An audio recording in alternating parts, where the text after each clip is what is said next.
Programa não recomendado para menores de 10 anos. Trucando na MSX. 35 anos de um processo hipócrita. Ligando um drive de 8 polegadas numa telha, quer dizer, numa Amstrad CPC. Hackeando um Alpha Smart Pro. Aqui fala o seu repórter retro, diretamente dos nossos estúdios em Retrópolis, com as últimas notícias da velhice do seu PC.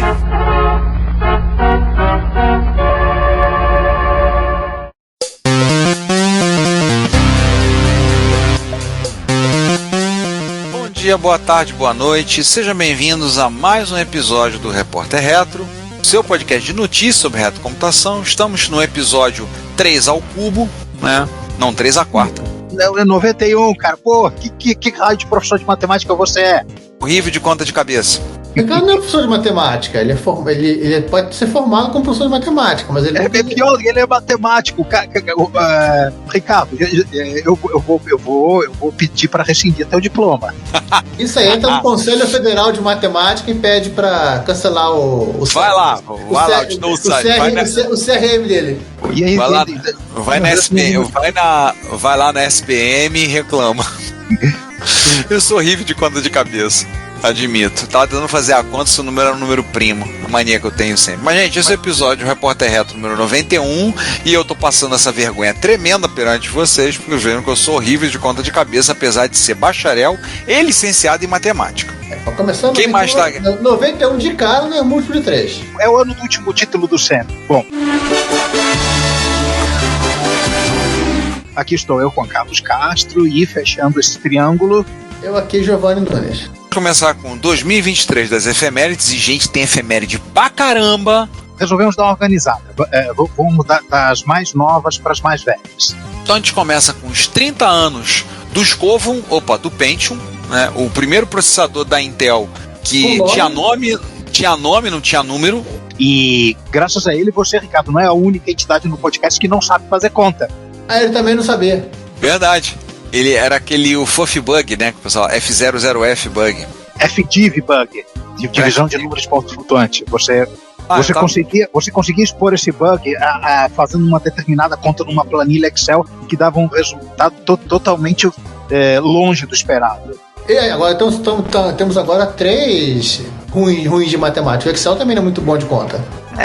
Mas assim, no dia 22 de março de 93, ou seja, há 30 anos atrás, direto no tempo, a Intel soltou o P5, né, o Pentium. E aí seria o 586, né? Sim, seria o 586. Para quem não sabe a história, todo mundo sabe, né? Ela parou de usar número, botou nome para poder registrar como marca, porque ela acusava a AMD de estar copiando a arquitetura dela. E os tribunais disseram que 3 dígitos não era uma coisa que se podia usar como marca registrada. Não se pode registrar número. Mas esse processador também né, o nascimento da arquitetura 586, né? Sim. É porque o 486 não foi uma arquitetura propriamente dita, ele era a arquitetura Intel 386. Esse já era o 586, que depois foi ter a sua última evolução 32 bits no i686, que acho que já são os Pentium Pro, Pentium 12 para em diante, né? A falha que o Juan citou do bug FDiv do Pentium foi descoberto por um matemático, que sabe fazer com melhor conta do que eu, o Thomas Nice. Ele ainda em 1994, a Intel escondeu o negócio, só corrigiu isso na próxima geração. E para lembrar, a marca Pentium foi usada pela Intel até 2009. Ela teve lá o Pentium Overdrive, Pentium Pro, que era o primeiro para servidor, as séries MMX, e aí veio 2, 3, 4. O M, Pentium D, eu já tenho servidor na escola com Pentium D. Não, mas a marca Pentium voltou, né? Porque tem máquina, notebooks novos, tem um tal de Pentium Gold, uma coisa assim. Mas ela não tá usando mais. Ela já descontinuou a marca e os novos já não estão vindo com esse processador, não. Ela só usou a marca a partir de 2009, ainda como Pentium, mas depois de um tempo, recentemente, ela abandonou. Ela largou assim. Quando entrou a família Core em 2006, que é aí que ela passou o Pentium para ser o intermediário básico, matou aquela marca horrorosa chamada Celeron, né? Tadinho, mas isso aí é tadinho, né? Tadinho é filho de rato, nasce pelado. mas isso aí é já completamente fora do nosso ponto de corte. O Pentium ainda estava dentro dele. Aí aquelas características, arquitetura super escalar, FPU otimizada e outras coisas mais. Pipeline, E o principal, né, que foi feito para ele, o barramento PCI. Esse não existe até hoje. Porque o PCI no 486 é tecnicamente um backport. Eu nem me lembrava que existia placa-mãe de 486 com barramento PCI. As últimas tinham, mas era uma gambiarra, era um backport, literalmente. Vamos pular 5 anos para trás e processinho. Claro, porque processar é preciso. A Apple processou a Microsoft por conta do look and feel, ou seja, da aparência e da usabilidade do Windows 2. Por conta do jeitão. Eu lembro desse processo, lembro quando o processo foi encerrado, porque eles fecharam, foi um acordo assinado entre eles. Foi 94, né? Em 94, eles fecharam um acordo para resolver essa questão e dizer, ó, acabou aqui, um paga um dinheiro pro outro, sossega o facho, acalma e deixa quieto. A gente conta sobre essa história no nosso episódio do Windows, né, os primeiros 10 anos. Agora eu não vou lembrar qual é o número, o Ricardo também não. Mas sinto que alguém está procurando na internet. 118. Pronto, chegamos aí com o número do episódio. E esse basicamente é aquele processo que a Apple processou a IBM porque eles roubaram uma coisa que eles já tinham roubado. Isso é feio. Só que aquele não processou a IBM, você errou a Microsoft. Não, acho que a Apple também processou a IBM em algum momento da sua vida. Pode ser que tenha processado, mas não é nesse caso, né? Uhum. Vai lembrar que os conceitos todos, na verdade, eram do Xerox Alta, né? E a Apple começou a azedar o negócio, porque aí ela foi processada pela Xerox. Só que a Xerox não quis processar na época e esperou. Se ela tivesse processado na época, a história seria bem diferente hoje em dia. É porque ela partiu do pressuposto do provérbio Klingon. Vingança é um prato melhor servido frio. Isso acabou acontecendo. O processo se encerrou em 94, onde, quando ficou acertado que a Apple não podia exigir direitos da ideia da interface gráfica ou do conceito de área de trabalho, ela perdeu a disputa e aí parece que acertou a questão de um pagamento, alguma coisa lá e... Não, o juiz falou você não tem nada aqui para processar, vamos para casa. Mas acho que houve alguma coisa, uma conversa. Tem os famosos pagamentos das custas do processo, né? Porque o juiz não vai pagar o processo do bolso dele. Não vai trabalhar de brisa, né? Alguém tem que pagar isso. Vamos falar de uma coisa mais legal. Vou falar de 4 coisas legais, porque 40 anos atrás, 4 micrinhos muito legais nasceram. Simplesmente 4. O nosso DK85 da pizzaria da Micro Digital, o Atari 1200 XL, o Compaq Portable, aquele histórico o primeiro plano de PC, e o TRS-80 Model 100, aquele portátilzinho maneiríssimo que o César adora. Uhum. Vou começar com o Brazuca. Vambora. O TH85 foi o último clone de 1681 que a Micro Digital, inventando coisa aqui, que a Micro Digital lançou, né? Ele foi 83, tá mais que óbvio, assim, porque a idade é redonda. Ele tinha um case muito parecido com o do Spectrum, só que mais gordinho. E assim, foi um dos primeiros computadores que eu vi em propaganda. Assim, quando eu vi, eu falei, eu quero. Eu lembro dele em propaganda. A telinha com o Humphrey Bogart alguma coisa que eu não lembro o que é. Eu lembro das propagandas. Isso, eu lembro dessa imagem. E também uma senoidal em 3D, né? Uhum. Não é isso? E tinha uma outra mas tinha a foto do protótipo, que ele tinha a cara do Spectrum, com o gabinete mais fino e os desenhos diferentes, que tinha uma ilustração, né? Não era feito na tela da máquina, que era uma pantera negra, uma coisa parecida. Sim, era uma pantera. Eu lembro desse da pantera. Ainda aparecia todo mês na Microsistemas tinha esse anúncio. E o interessante, o slogan TK85, um micro que você pode usar. Um dos slogans da propaganda, que era ele ligado numa televisãozinha, eu acho que numa televisão da Philco Ford, preta e branca. Eu lembro desse modelo de TV e com um gráfico de uma curva. Eu não lembro qual era essa função de cabeça, acho que é X3, acho que é um polinômio de terceiro grau, não sei, uma coisa não, assim. Era tipo, sabe sendo X sobre X? Imagina isso rodado em volta do eixo Y, era uma versão 3D disso, pelo menos essa imagem que eu tenho na cabeça. Impresso, numa impressorinha, na impressorinha térmica dele. Ou eu tô misturando as coisas? Tô tentando ver se eu acho que é a imagem. E eu vi essa primeira vez que eu vi esse cara, eu vi num catálogo da Fotóptica. Não me lembro, acho que foi olhando na Microsistemas mesmo. Acho que foi vendo na Microsistemas que eu vi. E foi realmente o último suspiro, né, da linha ZX81 no Brasil, né? Sim. Logo em seguida eles lançaram o TK90X, que usava o mesmo case. Vocês sabem, caros ouvintes, se vocês ouviram o episódio que nós gravamos com o Cláudio Carstens, eu acho que é o 73, ele contou quem fazia era a Troll. A Troll, sim, a fabricante de brinquedos, ela fez todos os cases de plástico da Microdigital. Ela fez pra Gradiente também, eu fui pra Sharp, ela fez pra uma das duas. Não, acho que ela só fez pra Microdigital. Tá. Uma coisa é fato. A Troll entendia muito, ele até comentou com a gente. A Troll entendia muito de manipulação de plástico e o material, assim, era de ótima qualidade. Você vai ver um micro desses até hoje, passados 40 anos, você vai ver, por exemplo, não apaga a letra do teclado. O gabinete é muito bem feito, muito bem feito. A máquina, claro, no período da época, há limitações. Temos que querer milagres. Diferencial do 81 normal, né? Ele tinha o fato de haver com uma porta de joystick.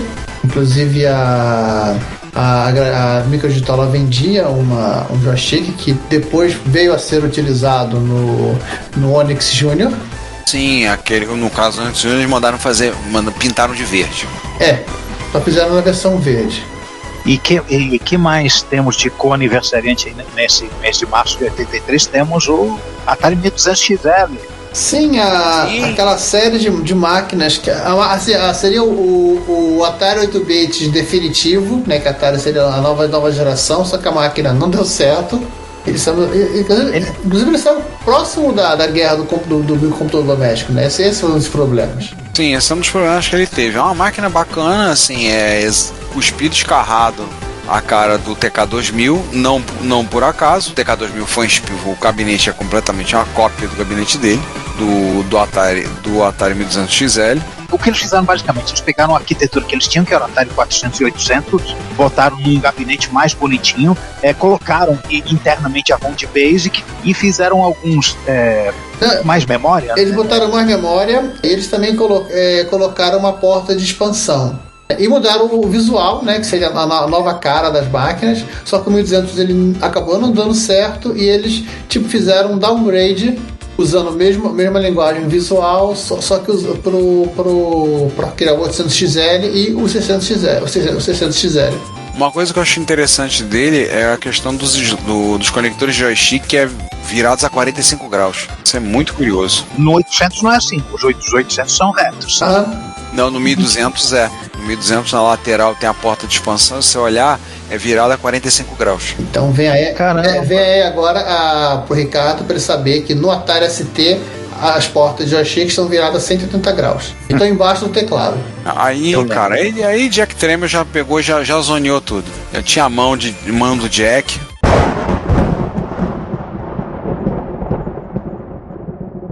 Já fez a zorra. É porque o joystick era ligado no teclado, não na placa-mãe. Mas no final essa linha de máquinas deu uma vidinha um pouco mais prolongada, né, no mercado. Teve essa linha de 8 bits da Atari, teve um sucesso razoável. Foi depois pro XE, né? Ficou em produção até o que? 87? Não, foi até 90 e pouco. O XE e o XEGS? Foram. Foi até 91 e 92. Tem o nosso episódio sobre eles, que agora eu não lembro até quando foi fabricado o 65XE. Na verdade, o XEGS foi lançado em 87. Ele foi desfilado em 92. O XEGS. Uma outra curiosidade, né, é que essa máquina ela teria acho que era 1600 ou 1800, seria um modelo mais sofisticado ainda, que tinha drive de 5/4 embutido na tampa de cima. Caramba, dessa eu não conhecia. Era tipo o que? O Poco 4? Gente, era tão obscuro que a gente nem a gente chegou a falar desse bicho aí no nosso episódio sobre protótipos. Falamos dele no episódio do Atari, porque essa máquina, inclusive, ela seria em tese, ela seria o que veio na Commodore ser o Amiga, né? Mas ainda tendo a mesma arquitetura, seria um 6502? Já seria 108 mil. Seria o Amiga, né? É o gabinete que estava pensando pro Amiga. É um Atari ST do mundo alternativo. Isso.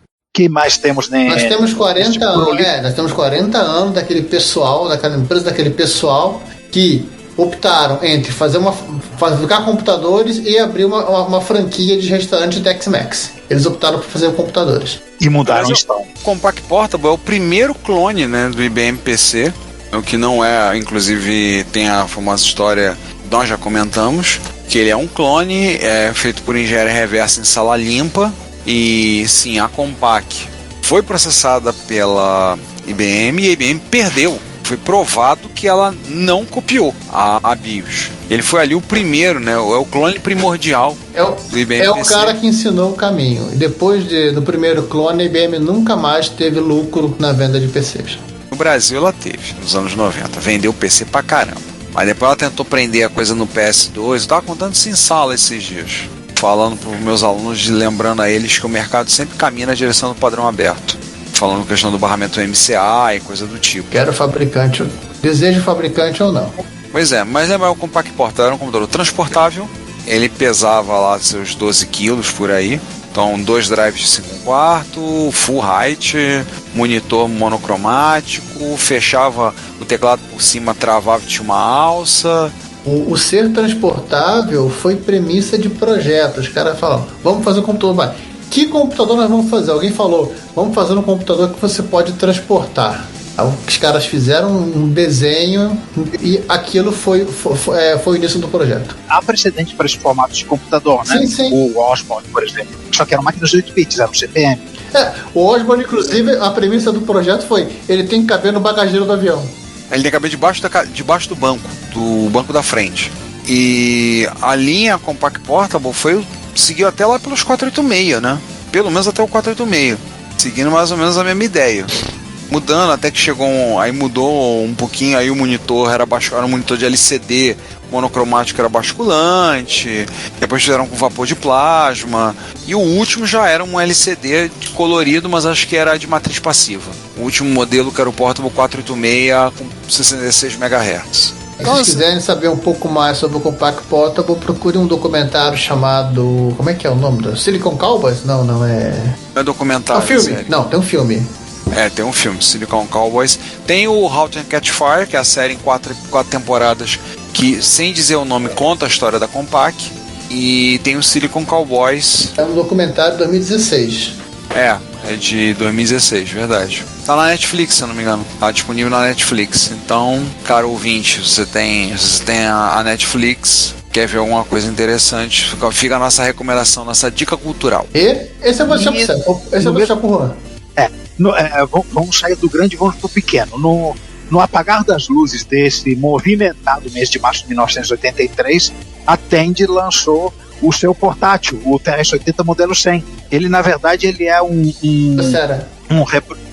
Kyocera, exato, da Kyocera. Eu tava pensando, não é Epson, é outra, é Kyocera, com bastante reengenharia e adaptação pro mercado ocidental. Esse era o modem. O principal foi o modem. O modem. Isso fazia desse micro o micro de estimação dos jornalistas, porque antes de internet e transmissão via satélite, etc., o que o repórter de campo fazia? Ele digitava a matéria ali mesmo, onde estava acontecendo, ia no telefone público mais próximo, ligava no modem, usava aqueles acopladores acústicos, né, pro fone e despachava a matéria para a sede do jornal para ser impressa. Mesmo que precisasse fazer ligação internacional a cobrar. O importante é a notícia sair. Eu lembro que muito jornalista acompanhava a Fórmula 1 nos anos 80 usava. Ele foi Sim, e não só jornalistas, alguns engenheiros de algumas equipes usavam isso na telemetria. Eu vi um vídeo do Grande Prêmio de Detroit de 86, que numa determinada hora lá aparecia um engenheiro da McLaren segurando um bicho desse. Ele foi a sensação das Olimpíadas de Los Angeles em 84. Quase todo repórter que estava cobrindo prova de atletismo, prova de estádio, estava lá com um. E tem um relato de um jornalista, não lembro o nome dele agora, que talvez tenha sido o último jornalista a aposentar o Tandy 100 dele. Ele aposentou justamente em 99, porque a máquina não era Y2K. Ele escreveu uma matéria sobre isso, meio que revoltado sobre... Só para lembrar, a gente falou dos miúdos do TR-180 Model 100, a gente falou no episódio 107. Um prezado ouvinte, se você não ouviu, Ouva. por favor, recomendamos a audição. E se você já ouviu, mas gostou, quiser ouvir de novo, volte lá. E agora nós saímos dos computadores portáteis para as calculadoras não portáteis. Calculadoras programáveis, né? Nós temos a primeira calculadora assim, de escritório da HP, que foi a HP 9100A, lançada há 55 anos atrás, em março de 1968. E olha que legal, era uma calculadora de humanas. Ela usava miçangas.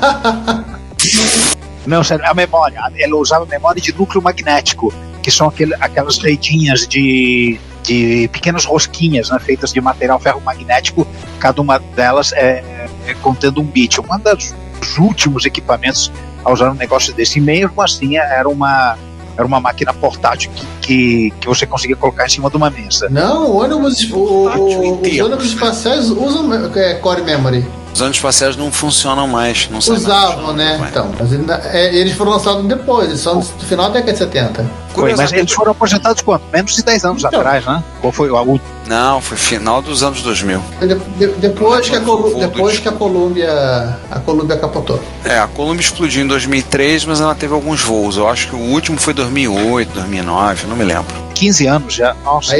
Mas vai lembrar uma coisa curiosa, é a primeira calculadora científica da história, a primeira da HP, portanto, a ter notação polonesa reversa, RPN, que é um treco para você digitar em calculadora, que assim, você custa pegar o jeito. Depois que você pega, você só quer usar isso. Ricardo, esse teu povo não é normal. Eu sei que não é.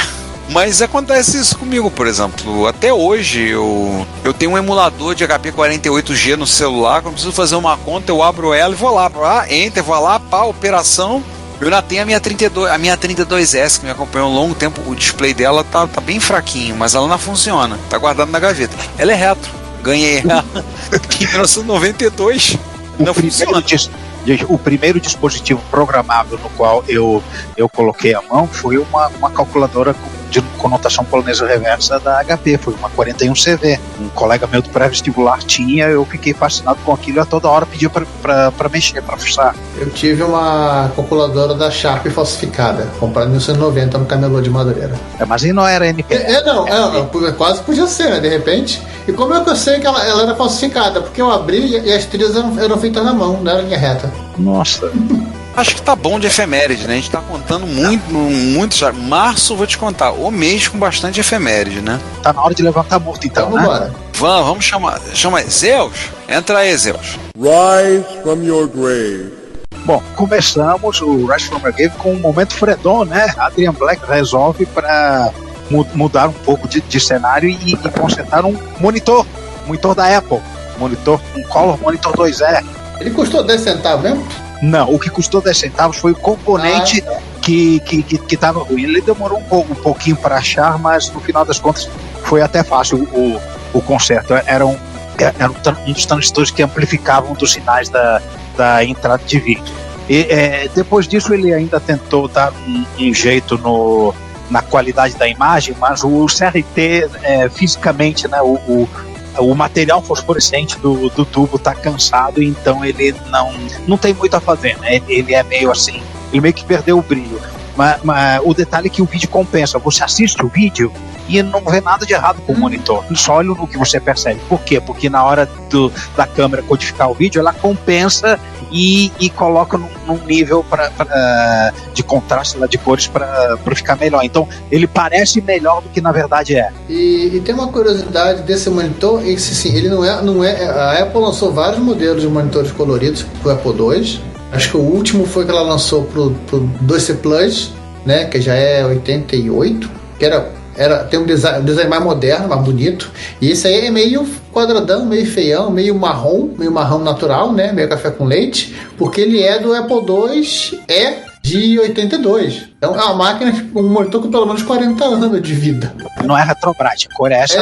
Tanto que ele tem duas cores, né? A parte traseira ela é mais escura, bem mais escura. Agora, uma coisa falando, por exemplo, do tubo de imagem está cansado, alguém pode pensar e dizer, poxa, mas já... Gente, eu tenho um monitor LCD aqui com 15 anos de fabricado, com o filtro polarizador indo para o espaço. E um monitor com 40 anos de tubo, que o fósforo dali do CRT tá ruim, tá gasto, tá no lucro. Tem TV de LED nova que você já compra, tá com aquelas estrelinhas, né? Não, mas eu tenho 4 monitores aqui em casa que estão precisando de troca de filtro polarizador. Aliás, estamos na campanha. Se você sabe de alguém que troque filtro polarizador de monitor LCD, que faça um bom trabalho de forma competente, as comunidades retro todas agradecem. A pessoa vai botar o burro na sombra. Filtro polarizador e capacitor de fluxo, né?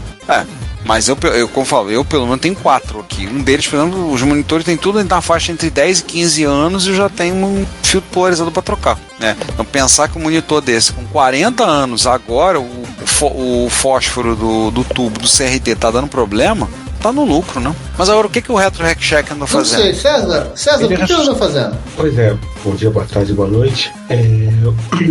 O Retro Hack Shack resolveu ressuscitar ele não tinha mais o que fazer, né?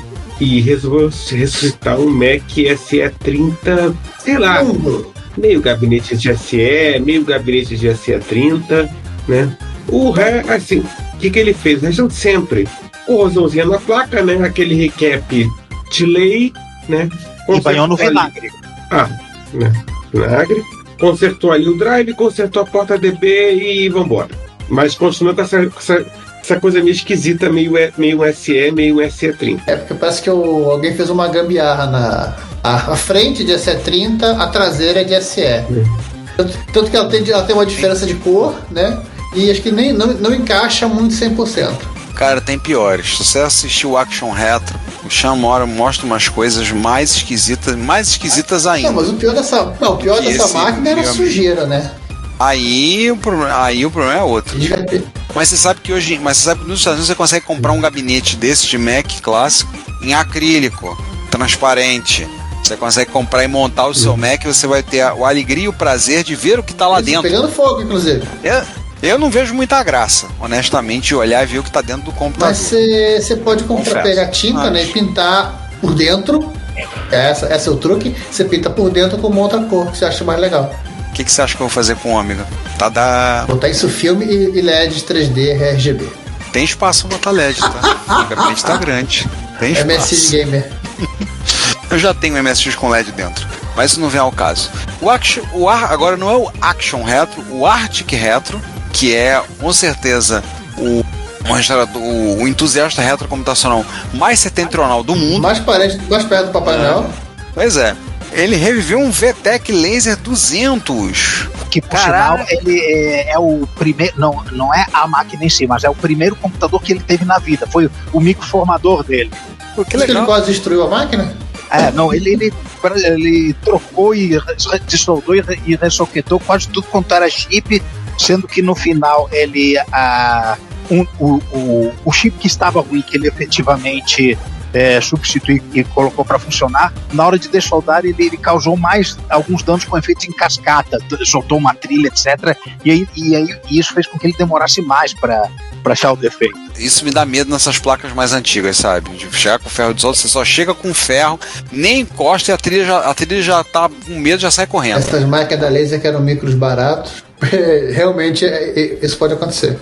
Realmente ele apanhou um pouco com a solda, até com a questão da ROM, como tem aquelas como eram aquelas ROMs com uma pinagem estranha, ele tentou fazer um adaptador para usar uma EEPROM, mas ele não conseguiu fazer o adaptador funcionar e ele acabou dessoldando de outro Laser 200 que ele tem, que estavam boas, e aí ele botou e funcionou. E enquanto conversamos, ele está provavelmente se virando para fazer com que os dois micros funcionem ao mesmo tempo que o adaptador de EEPROM dele funcione direito. Estamos na torcida, né? E o que é essa história aí do Bafa com o Alpha Smart? Um Bafa Smart. Seguinte, este Rise é um Rise pessoal. Porque, começando a história, muitos anos atrás, quando tinha um monte de coisa barata no eBay para vender, eu vi uma caixa com 10 desses para vender baratíssimo, tipo, acho que era $20, $30 por 10 desses equipamentos, que são tipo um computadorzinho dedicado processador de texto que você pode ligar ele como teclado ADB ou como teclado PS2 e jogar para dentro do computador, como se estivesse sendo digitado, aquele texto que você digita, aquelas notas que você tirou durante a aula, durante a reunião, seja ela for. É uma maquininha muito bonitinha. Ele usa um microcontrolador 68HC11, né, que é o compatível com o mesmo microprocessador do TR-80 e eu tinha 10 desses. Eu fui vendendo um para outro. Numa determinada hora, a gente estava lá na MSX, uma primeira MSX veio agora de 2023, tá qual vamos falar no fim do episódio, e eu vendi mais um para uma pessoa que estava lá no encontro, eu não lembro quem era, só que nessa brincadeira eu vi que um dos 5 que eu ainda tinha estava com a tela estourada. Aí eu mostrei aquilo pro Bafa, né? Mostrei o que estavam funcionando, etc. Aí a gente rodou no Bafa X dele, né? E falei, Bafa, você quer esse aqui pra você? Tá estragado, tá com tela ruim, toma, vê se você consegue fazer alguma coisa sem pretensão nenhuma que pudesse dar caldo. Pois não é que o camarada me conseguiu achar o problema na tela, mas ele só não conseguiu ressuscitar a tela porque as películas, ele não achou uma película compatível, mas ele achou um outro display de LCD compatível que só não tem os caracteres especiais com o mesmo conjunto de caracteres, mas funciona. Ele conseguiu ressuscitar um Alpha Smart Pro. A gente ainda, no momento em que a gente está fazendo essa gravação, ainda não tem nenhum artigo publicado a respeito disso, mas eu vou cavucar isso, eu terei cavucado isso da nossa conversa de WhatsApp, e eu devo já ter feito um artigo contando a história, e esse artigo deve estar nos links aí de baixo. E com fotos. Com fotos, claro. Bem legal, hein? Assim, mas você ainda tem quantos Alpha Smart? 4. Mas uma coisa que você falou que eu acho legal dele é isso, ele é pequeno, é prático você fazer a anotação, escreve, liga ele direto na porta PS2 ou na porta ADB, aperta lá e ele passa como se ele estivesse escrevendo. O foco dele é isso. Uma outra coisa que você falou, ele é um HC11. O HC11 é um processador que o pessoal em eletrônico estuda um bocado, né? Ele é um bocado usado para fim educacional. Eu lembro de o pessoal comentar comigo, né, meus tempos de UFRJ, falando que estudavam o HC11 direto na faculdade. Não, calma, tem mais. Tem mais. Nessa brincadeira de ficar pulsando no Alpha Smart, o Bafa descobriu um camarada no Hackaday.io que fez o disassembly da ROM do Alpha Smart e que está fazendo engenharia reversa do equipamento. Vai virar uma MSX agora. Olha, com o Bafa botando a mão lá, o Bafa botando a mão, não duvido não, hein? Não, eu não podia imaginar que o negócio ia virar uma bola de neve desse jeito. O camarada ficou apaixonado pelo bicho. Que coisa maneira. Bom, essas coisas sempre viram uma bola de neve. A gente não escapa dessas coisas. E a gente não vira uma bola de neve, a gente não quer escapar dessa bola de neve. A gente quer deixar que ela passe. Inclusive. Vai tirar foto. É uma bola de neve feita de bananas. É uma banana de neve. Ai. Então, senhores, vamos agora então falar com o pessoal que tá vivo. Isso, experimentos, coisas que o homem não deveria saber. Os nossos Frankensteins. It's alive, it's alive, it's alive. O primeiro deles a gente chegou a botar, você colocou até no nosso Instagram, mas vale a pena comentar. Um grupo de usuários da Espanha, né? Eles pegaram um Amstrad CPC 6128, beleza, ligaram um drive de 8 polegadas nele e acessaram e usaram, formataram e usaram. Que coisa de doido. Mesmo assim, o computador ainda é maior que o drive. Pelo menos no comprimento, que acho que no peso não. Porque eu tenho uma caixa de 8 polegadas lacrada aqui, tá há muitos anos comigo. Eu comprei na época, era barato no Mercado Livre, guardei. Tá aqui comigo. Mas, cara, que doido, cara. Que muito legal isso que eles fizeram, de botar isso. Então, se vocês olharem lá no nosso estragão, nós citamos o fato, colocamos lá, tem os links lá do ocorrido. Muito divertido isso. Muito legal de ver. Agora eu lembrei daquele post da Jerry Ellsworth no Twitter, falando que ela comprou um Amstrad CPC. O maior computador 8-bit, se não o maior, o mais largo, né? É a prancha, né? É a nave do Dark Helmet no SOS, tem uma louca solta no espaço. Spaceballs, Não tem jeito, sempre que eu vejo eu lembro dessa. Ou quando o pessoal dá um perfil da Commodore comemorando o aniversário do Amstrad CPC, botou uma foto de um cargueiro, um navio porta-containers da Evergreen, aqueles verdes gigantes. Feliz aniversário, Amstrad. Aquele navio gigante, comprido, cheio de container. Feliz aniversário, Amstrad, porque era verde também. Mas muito legal essa do Drive, gente. Vale a pena vocês darem uma olhadinha. A gente botou lá no Instagram, visita lá. Agora, o que foi esse negócio? Eu vi esse negócio meio por alto. Botaram no Hackaday. Eles fizeram um 486 numa plaquinha, né? Sim, fizeram um Raspberry Pi com 486, praticamente. Então, o projeto ainda tá no início. Eles só estão, tipo assim, eles conseguem debugar e rodar código com NOPS e vendo que eletronicamente a coisa está funcionando. Mas é um projeto para se acompanhar. Tem um link aí do Hackaday, tem um vídeo onde vocês podem ver a demonstração do bichinho. É só botar um leitor de cartão SD e rodar Minix, né? Minix, dá para rodar Slackware nele. Slackware é velho, porque acho que já saiu o suporte a 486 do core do Linux. Meu Deus, cara, você vai matar o Peter Pan do coração, né? O discurso dele falar assim: se não roda em 486, sua distribuição é inchada. É bloated.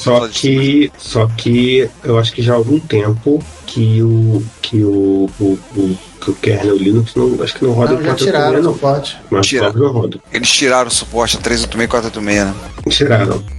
Então vai ter que usar uma distro mais velha. Tá mais velha, mas é legal isso, hein?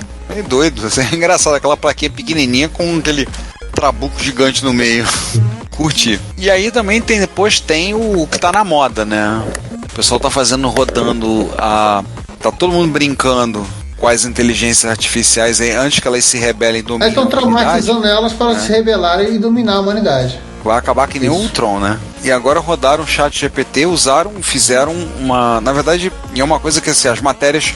Não saiu só a matéria no Tom's Hardware Guide, mas saiu em vários veículos, que o pessoal assim, rodaram o ChatGPT no PCXT. Não, gente, não é isso. Na verdade, fizeram um front-end para acessar o ChatGPT, e esse front-end fizeram para rodar num PCXT. É claro, na verdade, a necessidade de haver um proxy, de haver alguém para converter, é só por um motivo, o HTTPS. Sim. A criptografia de HTTP, que não tem como você botar um código desse que rode numa performance humanamente suportável num 8088. Mas é só isso, porque se o site do ChatGPT rodasse em HTTP, certamente ele poderia navegar direto. Poderia ser feita um front-end usando as APIs de maneira direta. É só por causa da criptografia. Não tem nada a ver com o fato de ser inteligência artificial, não tem nada a ver com a interface do site, é só por causa do HTTPS. Nem precisaria de proxy. Que não é só o ChatGPT, né? Praticamente qualquer site moderno ele roda em HTTPS e aí no, né, volta e meia a gente vê soluções desse tipo, né, de você, vou rodar um navegador num Mac clássico dos anos 80, é um negócio, você precisa de um proxy. A necessidade do proxy é por causa do HTTP. Este caso do ChatGPT é um pouquinho diferente, porque não é simplesmente você rodar no navegador, você está rodando as APIs do ChatGPT. Então isso que está rodando no XT realmente é um front-end pro ChatGPT que chama as APIs do ChatGPT, não é simplesmente um navegador em modo texto renderizando um site. Então uma coisinha mais... É um terminal. Não o ChatGPT, mas assim, é uma solução que tem, por exemplo, você falou do Mac clássico, é o trabalho do Chan, do Action Retro, de você usar uns proxies que ele criou, como o FrogFind, o FrogFind para poder acessar e navegar. Mas hoje em dia HTTPS é um fato da vida. Aí ponto, não tem pra onde correr, e inclusive, como vocês devem ter ouvido, caros ouvintes, até o Retrópolis tá em HTTPS. Então, é uma desgraça para quem faz proxy, que faz farol de aplicação. É uma apurrinhação. Mas aí a gente tem que se adaptar. É melhor assim do que ficar da maneira como estava antes. Giovanni, fala desse laptop que as meninas... É estreia do Retrópolis, o canal do The Taylor and Amy Show, né? Elas têm vários vídeos curtos de coisa que elas apresentam, que elas mostram. E isso aqui está relacionado com um vídeo anterior, vocês vão procurar depois, né? Vocês vão assistir, que é o laptop 16 Spectrum, né? E uma delas, no caso a Amy ela fez um MC10 laptop. Basicamente ela pegou o MC10 e botou um suporte, botou dobradiças e pedaços de Lego para botar pendurar uma tela de LCD pro MC10. Detalhe é o seguinte, nesse vídeo anterior, no do Spectrum, no caso o Spectrum não foi feito por elas, foi feito por um croata maluco, né? Aí elas foram com o laptop na Starbucks. Elas comentaram que iam com o laptop na Starbucks. O máximo que elas fizeram foi passear com o laptop de Spectrum pelo quintal da casa com ele ligado, tirar foto.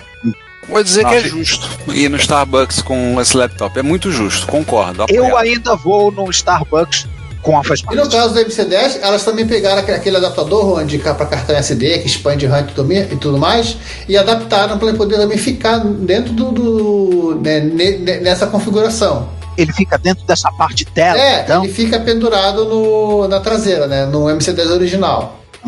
Só que como tem a tela ali, não dá pra fazer isso. Então elas penduraram na tela e arrumaram um flat para ligar o dispositivo de volta na máquina. E também tiveram a ideia brilhante de querer levar essa máquina pro Starbucks. Isso tem que acontecer. Só que aí... Só que esse cara não tem bateria. Uma delas falou, precisamos de um gerador. Aí tem ela no final do vídeo andando também de novo no quintal da casa. Só que uma com o laptop na mão e a outra com o gerador atrás. Pô, gente, mete um no break, pô. Não, um geradorzinho, na verdade, né? Uma bateriazinha que ela está usando. Cara, aquele negócio, na boa, se tá funcionando se ele funciona com 5 volts, cara, pode até pode fazer isso até usando um power bank. Faz até com um power bank, cara. Vambora. Mó barato. Muito legal. O mais legal, inclusive, é não só o gerador, como também uma régua para ligar as tomadas. Porque tem que alimentar um LCD, né? Também. Ele precisa de uma alimentação independente, é isso? É um hack, né? Não é igual do Spectrum que foi feito para isso. É aquela fontezinha do MC10, se não me falha a memória, e não me falha a memória, porque é isso, são 9 volts, corrente alternada, não chega a ser uma fonte, é só um transformador só. A fonte mesmo fica dentro do micro, então eu não sei como é que é o esquema para alimentar a tela, né? Foi você que viu esse vídeo. Eu botei na pauta aí a foto do quintal. A foto no gerador atrás. Eu acelerei o vídeo, vi o finalzinho, realmente é muito engraçado. Cara, essa imagem vai ser o thumbnail desse repórter. Eu vou deixar aí, depois você pega. Tá decidido. Eu pego, tá decidido. É isso aí, deixa essa. Foi tirado do vídeo essa imagem aí? Foi. Perfeito. Tá decidido. É a imagem de thumbnail, porque não sei se vocês perceberam, mas eu silenciosamente estabeleci um novo princípio pro repórter reto, né? Que cada repórter reto tem um thumbnail gaiato, né, em cima à direita. Virou um mandamento agora. É sempre assim. E no nosso pupurri de vídeos, o que a gente tem? Temos de novo. Deixa o Ricardo falar. Esse aqui é um assunto que o Ricardo odeia. Sim. Tem um americano do noroeste americano, um norte-americano, que pegou um computador japonês produzido para o mercado árabe. O Adrian Black finalmente conheceu a arquitetura MSX. Ele ganhou um AX230, que era um MSX produzido originalmente pela Sanyo para ser vendido pela Al-Alamiah no mercado árabe. Você começando a falar desta nota, ficou parecendo a música Disneylândia dos Titãs. Colecionador americano compra micro japonês adaptado para o mercado árabe. Ele tenta ocidentalizá-lo, não faltou essa parte. Sim, eu vi esse vídeo. Para entrarem na Disneylândia.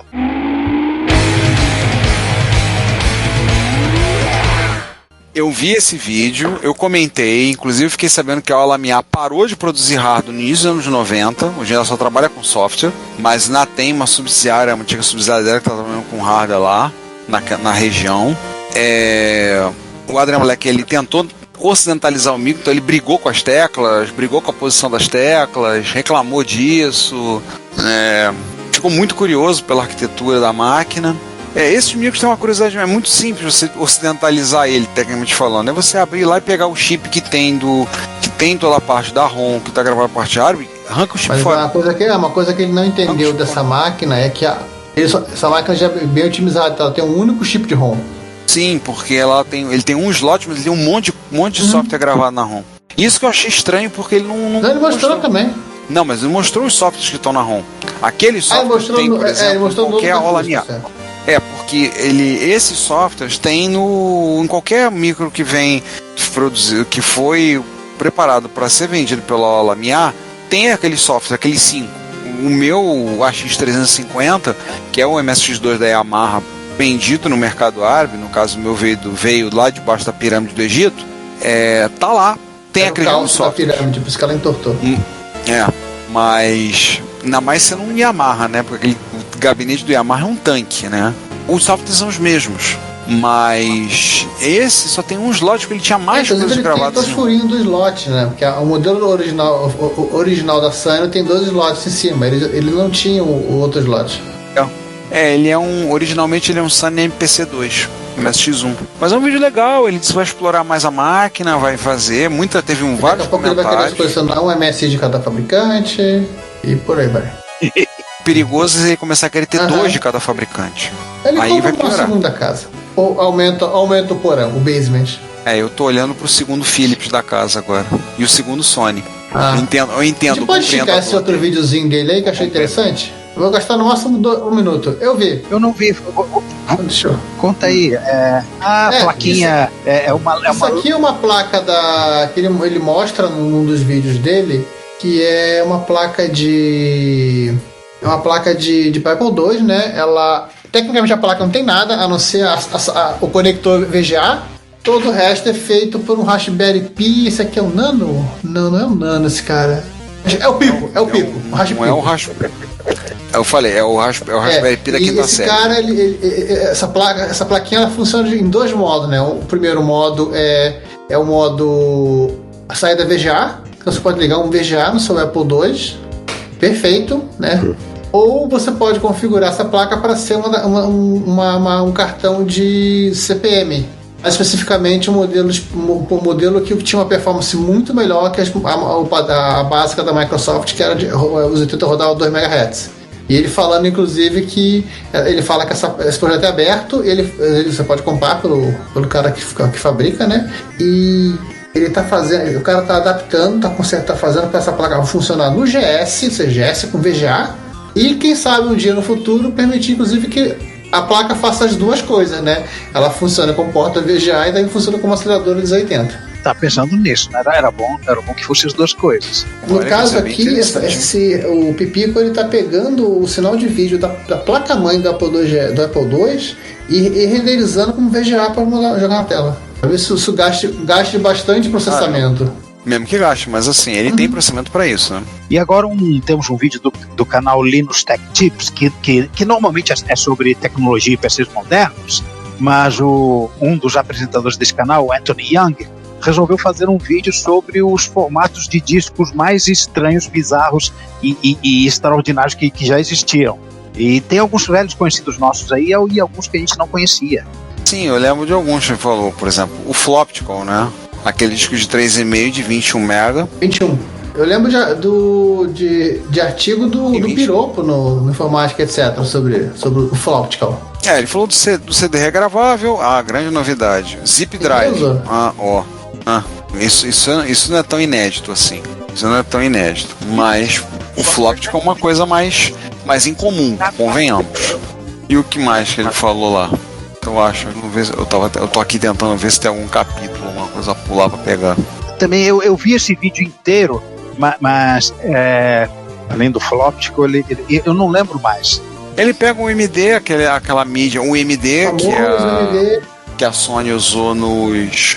o UMD, que é a mídia que eles usaram no PSP, né? Usaram no PSP. O UMD. Assim, mas eu curti, achei interessante a ideia lembrar do Floptical. O Floptical eu lembro da época quando saiu, é uma coisa meio incomum.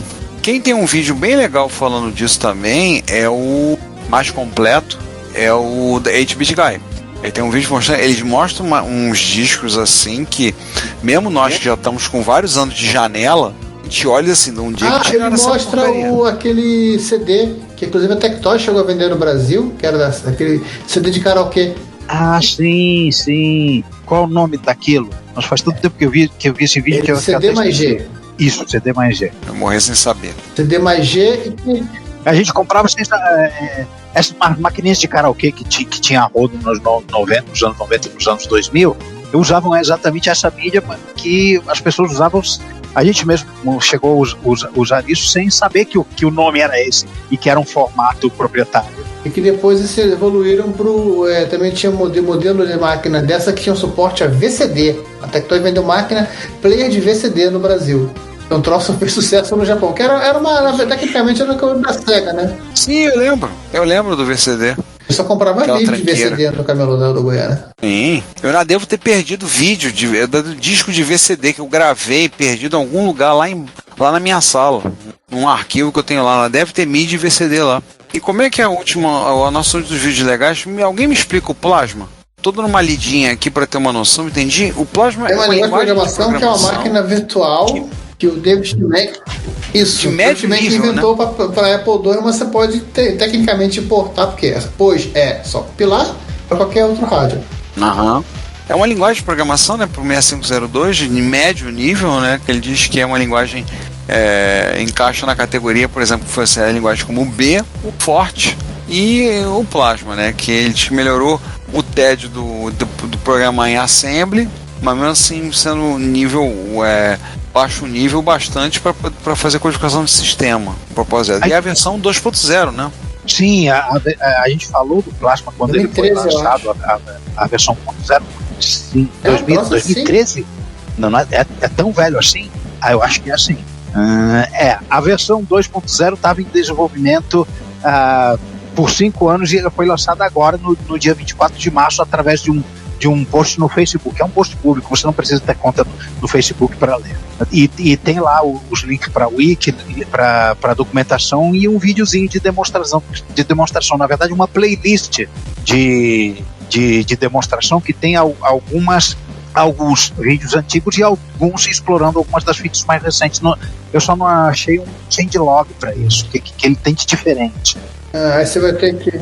Vou dizer assim, a página dele no GitHub é bem completa, com bastante detalhes sobre a linguagem, bastante informação, tutorial para desde compilar, tudo, montar o código fonte, passando no código a referência, todas as coisas a respeito da linguagem, nossa, ponteiros, tudo. Assim, parabéns, já feito uma documentação. Corrigindo, né?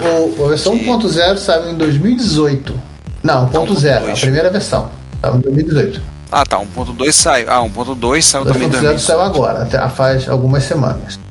Eu acho que ele tem suporte ao 65816, parte das novidades. Ele tem suporte a memória maior do que 64K, né, no 2E, 2C. E tem algumas coisas internas da linguagem, né, um suporte a ponto flutuante melhorado, algumas coisas de performance. Tem um change list ali no GitHub que tem todos os detalhes. E agora a gente sai do software e vai pro hardware? Vamos pro hardware, vamos pro Mano Passa. Brasil! Para variar, a seção Mano Passa está mais uma vez monopolizada pelo truco, mas só porque as brincadeiras do Bafa com o Alpha Smart foram para a seção Rise from Your Grave. Então ele mais uma vez deixou a seção Mano Passa toda para Victor Truco. Porque ele trouxe duas coisas muito maneirinhas na MSX Rio. Uma é o SMX HB Mini, que é uma versão do SMX HB, né? A placa para Hotbit com um MSX 2 Plus em FPGA, como um standalone para quem não tem para quem não tem o Hotbit para botar o gabinete dentro. E eu tô seriamente pensando em comprar um para mim na segunda leva dele. Ele explicou que é o seguinte: o FPGA que ele está usando para o SMX HB tem menos portas lógicas do que o que ele usou para o SMX.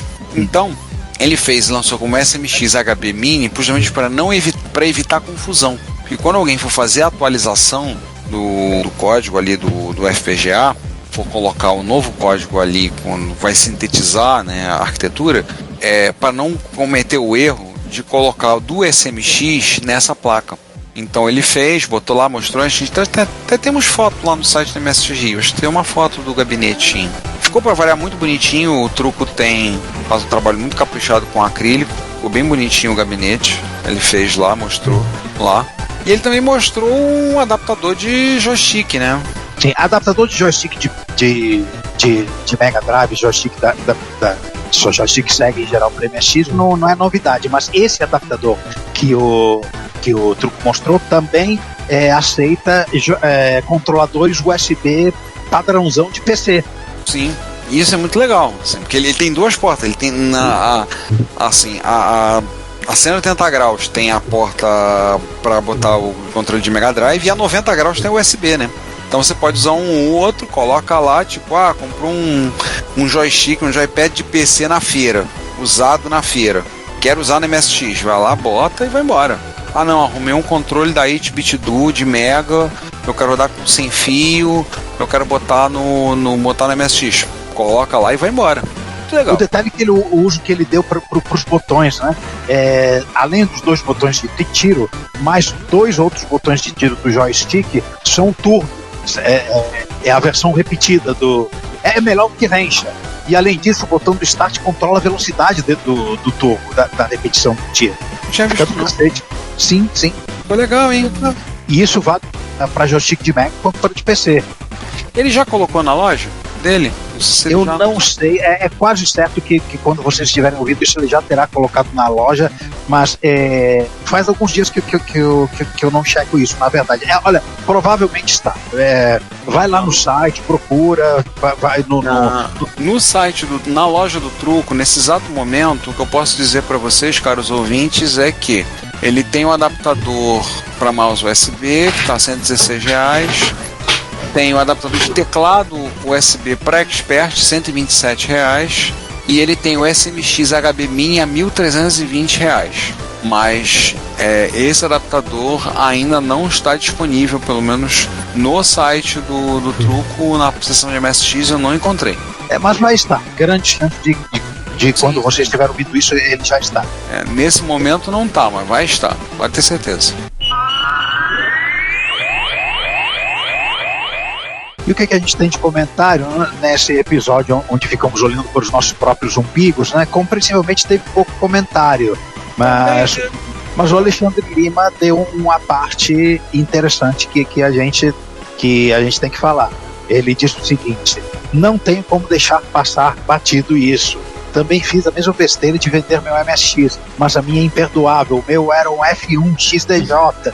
Nossa, mãe, morra. Não, e pior, peguei um Amiga 500. Aí disparou a Flame War, né? Tá traindo movimento, velho. Porra, cara. Sem mais comentários. O primeiro jogo que eu vi também foi o Zanak, fiquei doidão, tinha um TK90X que foi vendido para comprar um Expert. E depois ele ainda dá o follow-up de escutando, né, mais adiante no episódio, dizendo: como é que é? Gabriel Torres estava na Retro Rio? Sim, ele estava. Eu tinha o livro dele, excelente disso de passagem. Eu devo até ter conversado com ele sem saber quem ele era. Putz. Cara, isso aconteceu.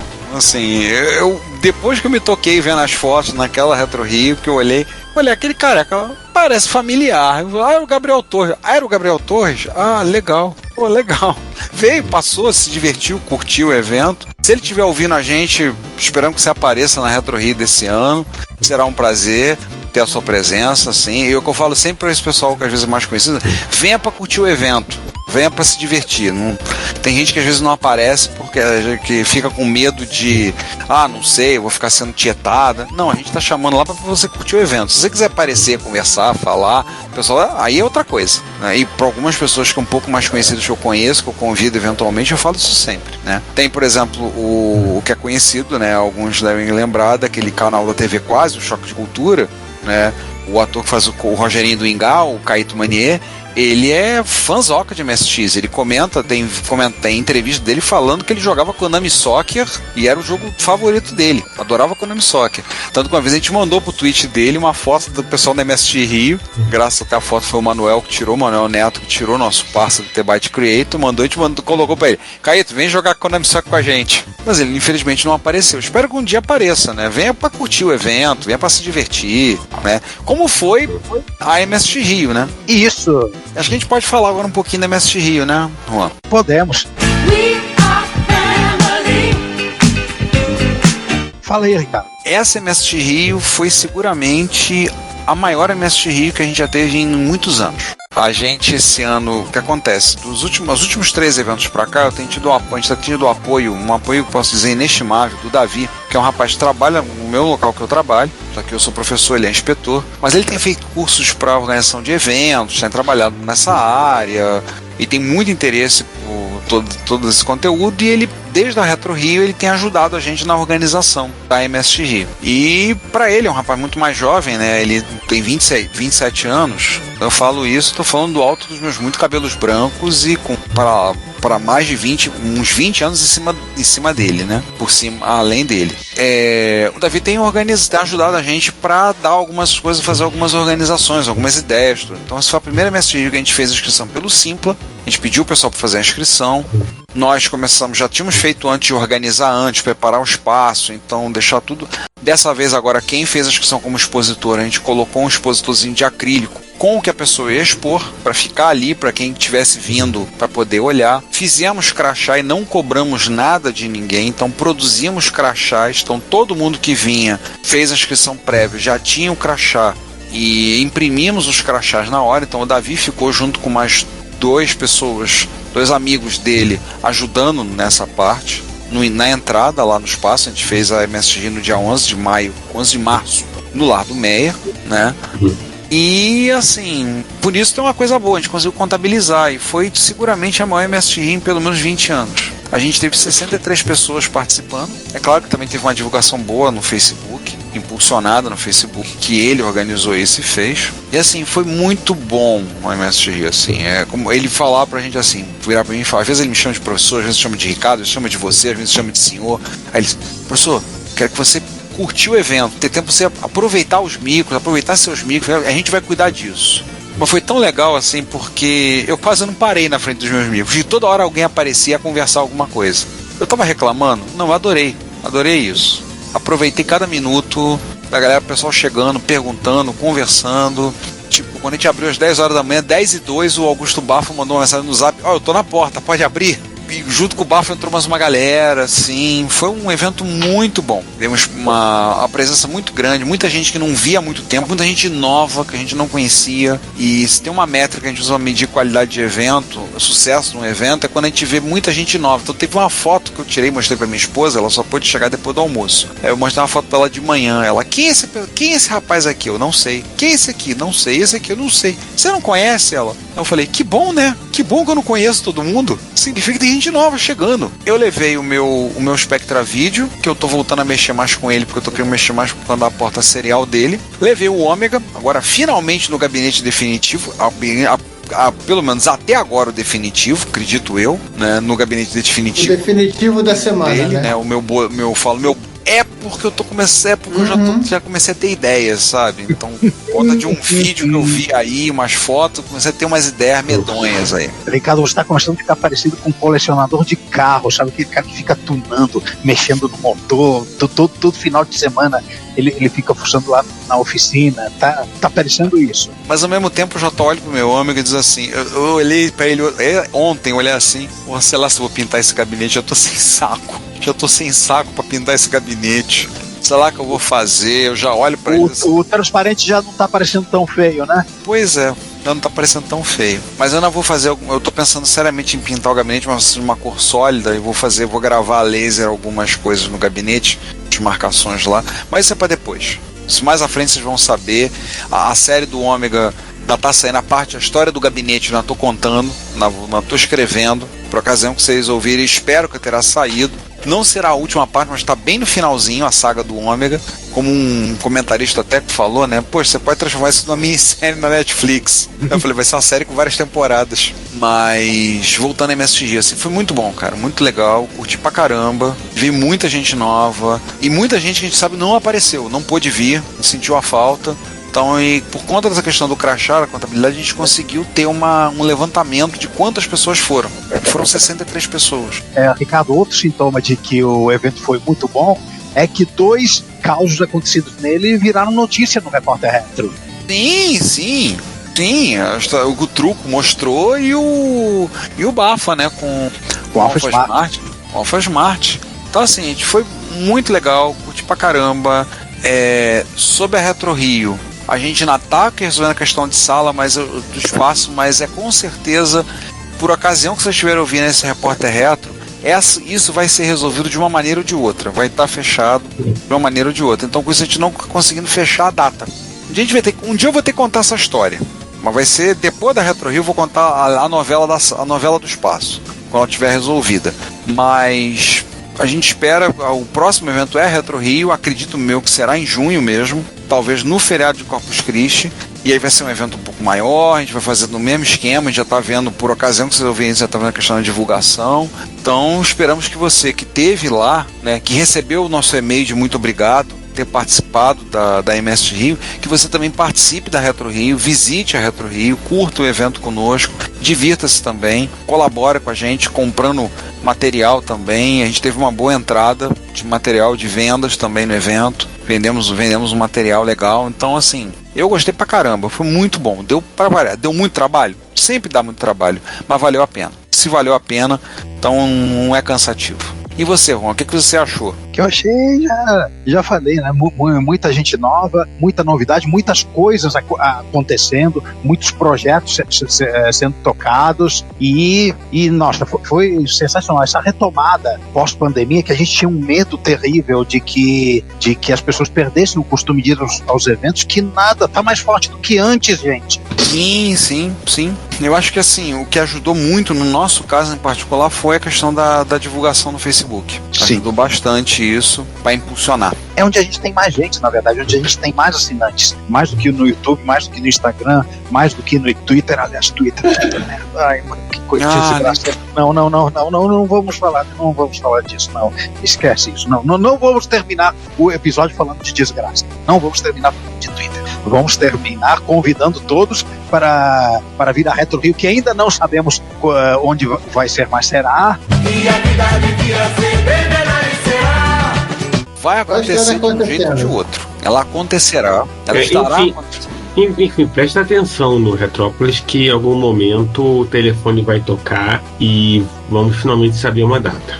Ative suas notificações, seja lá em quais das redes sociais e canais você nos ouve, que o anúncio aparecerá em breve. E você esteve lá na MS Rio, mais uma vez, muito obrigado pela sua presença.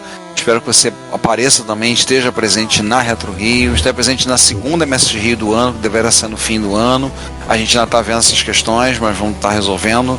E, se ela foi melhor, foi um maior, deve-se também a sua presença, a sua participação. Então fica o nosso muito obrigado e esperamos ver vocês aqui no evento, tá? Nos eventos, você curtindo com a gente. Tá na hora de dar tchau, né? Tá na hora de dar tchau. Pessoal, mais uma vez, obrigado por sua audiência, obrigado por estarem conosco, física e virtualmente. A gente se vê daqui uma semana no episódio do próximo mês e tchau, até lá. Gente, eu vou ali no canto e já volto, tá? Volto aqui uma semana. Fui. Bom, já daqui uma semana mesmo, sei lá, mas a gente volta. Gente, até amanhã! Nossos episódios também estão disponíveis no Spotify, Deezer e Apple Podcasts. E não se esqueça de assinar a Retrobits, a newsletter da Cidade dos Clássicos, para ter no seu e-mail todas as sextas as últimas notícias do mundo da retrocomputação. Fale conosco nos comentários das postagens, pelo e-mail contato@retropolis.net.br e visite o perfil Retrópolis nas redes sociais. Como sempre dizemos, seu comentário é nosso salário. Obrigado por sua audiência e até o próximo episódio.